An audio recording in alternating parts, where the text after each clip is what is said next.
안녕하세요. 오늘은 3월 26일 날마다 주께로 큐티집 72페이지입니다.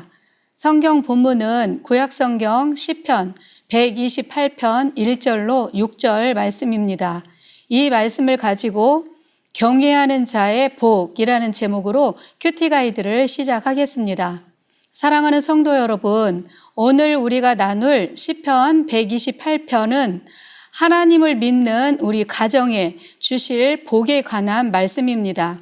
짧은 구절 속에 복이라는 단어가 4번이나 기록될 만큼 하나님은 우리들 가정에 복 주시기를 원하시고 그만큼 가정을 소중하게 여기시는 것을 알 수 있습니다. 이 4가지 복을 먼저 살펴보면요. 첫째는 손이 수고하는 대로 먹는 복입니다. 내가 속한 일터와 직장에 주시는 복이지요. 둘째는 가정의 복으로서 부부와 자식에 관한 복입니다. 셋째는 우리가 속한 공동체의 복으로서 가정과 나라가 번영하는 복입니다. 넷째는 자식의 자식을 보는 장수의 복에 관한 말씀입니다. 그렇다면 이런 많은 복을 누가 받고 누릴 수 있을까요? 바로 여호와를 경외하는 자입니다. 내용 관찰로 들어가 보겠습니다. 첫 번째, 여호와를 경외하는 자의 수고의 대가는 무엇입니까? 2절을 봅니다. 내가 손이 수고한 대로 먹을 것이라 내가 복되고 형통하리로다. 아멘. 여호와를 경외하는 자는 수고한 만큼의 대가를 충분히 거둘 것이며 번영의 복을 받을 것이다 라고 말씀하지요. 혹시 이 말씀을 듣고 수고한 대가를 거두는 게 무슨 복이냐? 일을 안 했는데도 풍성하게 주어지는 것이 복이지라고 말하는 사람이 있을지도 모릅니다. 그러나 그건 성경적 복이 아닙니다. 성실하게 일하고 그 대가를 가지고 먹고 사는 것이 참된 복입니다. 그런데 아이러니하게도 현실을 보면 그렇게 성실하게 수고하고 일을 했는데도 불구하고 대가가 제대로 주어지지 않는 경우를 참 많이 봅니다. 누가복음 5장에 보면 베드로가 나오는데요. 그는 고기를 잡는 어부로서 밤이 새도록 그물질을 하며 수고를 하였지만 잡은 게 없었다라고 말합니다. 여기서 베드로의 피로와 허탈감을 볼 수 있는데요. 이렇게 우리 주변에도 잘 살아보고자 사업을 시작해서 새벽부터 밤 늦게까지 일을 했음에도 불구하고 그것이 잘 안 돼서 결국 문을 닫게 되는 경우를 우리는 종종 봅니다. 왜 그럴까요?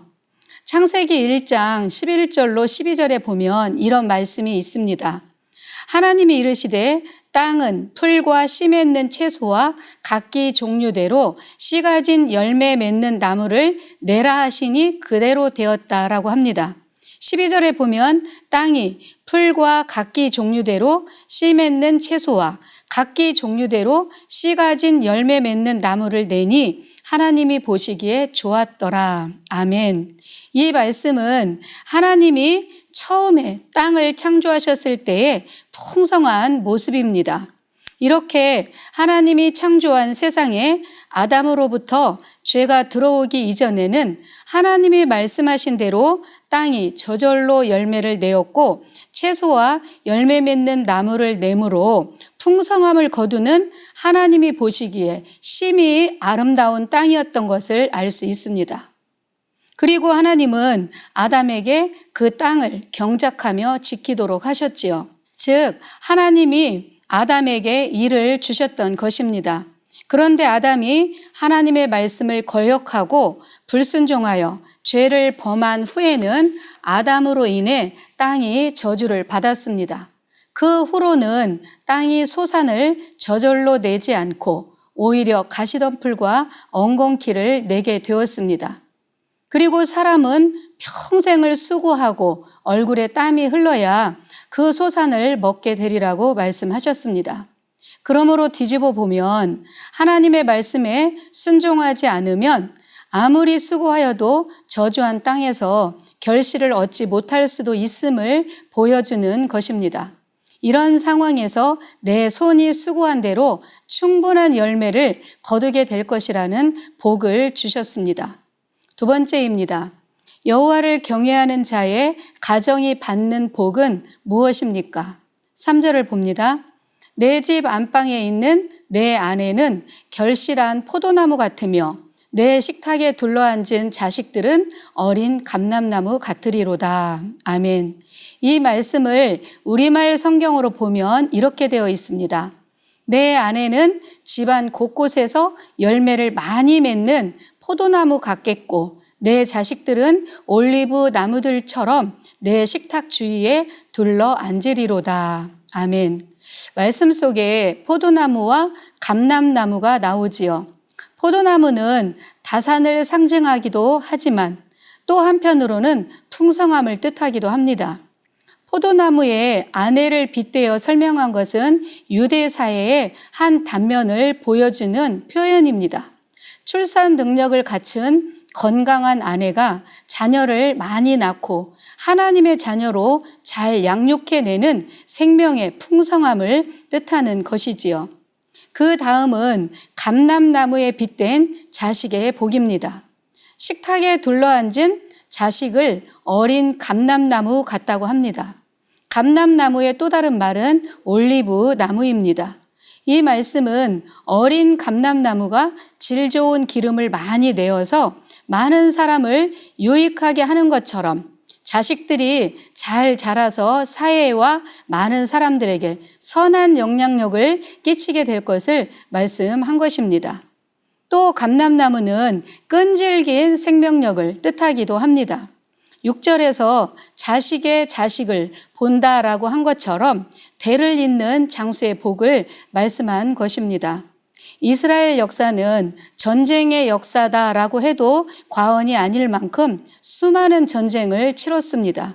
그러다 보니 전쟁통에 남자들이 많이 죽게 되어서 장수하지 못한 배경에서 비롯되었습니다. 이스라엘 나라에는 감람나무가 참 많습니다. 그 중에서도 수백 년 된 나무들이 많이 있으며 심지어 겟세마네 동산 안에는 무려 2000년이나 된 감람나무가 있다고 하지요. 이렇게 장구한 감람나무들처럼 대를 잇는 자손의 끈질긴 생명력, 장수의 복을 받게 될 것이다 라고 말씀을 한 것입니다. 세 번째, 여호와를 경외하는 공동체가 받는 복은 무엇입니까? 5절입니다. 여호와께서 시온에서 내게 복을 주실지어다. 너는 평생의 예루살렘의 번영을 보며. 아멘. 시온은 하나님의 성전이 있는 곳입니다. 하나님을 잘 섬기면 이 성전으로부터 하나님이 복을 주심으로 예루살렘 공동체, 즉 나라 전체가 번영하게 될 것이다라는 것이지요. 그런데 복을 주시는데 언제까지 복을 주시느냐? 내 평생의 복을 볼 것이다 라고 말씀을 하고 있습니다. 네 번째, 연구와 묵상입니다. 사랑하는 성도 여러분, 여호와를 경외하는 것은 무엇을 의미하는지 묵상해 봅시다. 1절을 보면 여호와를 경외하며 그의 길을 걷는 자마다 복이 있도다 라고 하신 말씀 속에서 그 답을 찾을 수가 있는데요. 여호와를 경외한다는 것은 곧 그분이 말씀하신 길을 따라간다는 것입니다. 다시 말하면 그 말씀대로 순종하며 따라 산다는 말씀이지요. 우리가 누군가를 믿지 않으면 그 사람을 따라가지도 않고 그 말을 듣지도 않습니다. 사업이 되었든 친구가 되었든 그를 믿고 신뢰할 때에 그가 가는 길을 따라갈 것이며 그의 말대로 행할 것입니다. 그러므로 우리가 예수님을 경외한다는 말은 곧 예수님을 믿고 신뢰함으로 그분이 말씀하신 대로 따라 산다는 것을 의미합니다. 이 말씀은 5번의 적용 부분과도 일치하는 말씀인데요. 우리가 하나님을 사랑한다, 그분을 경외한다 라고 고백한다면 말뿐 아니라 내 삶이 하나님의 말씀과 일치하도록 순종으로 이어져야 할 것입니다. 아멘.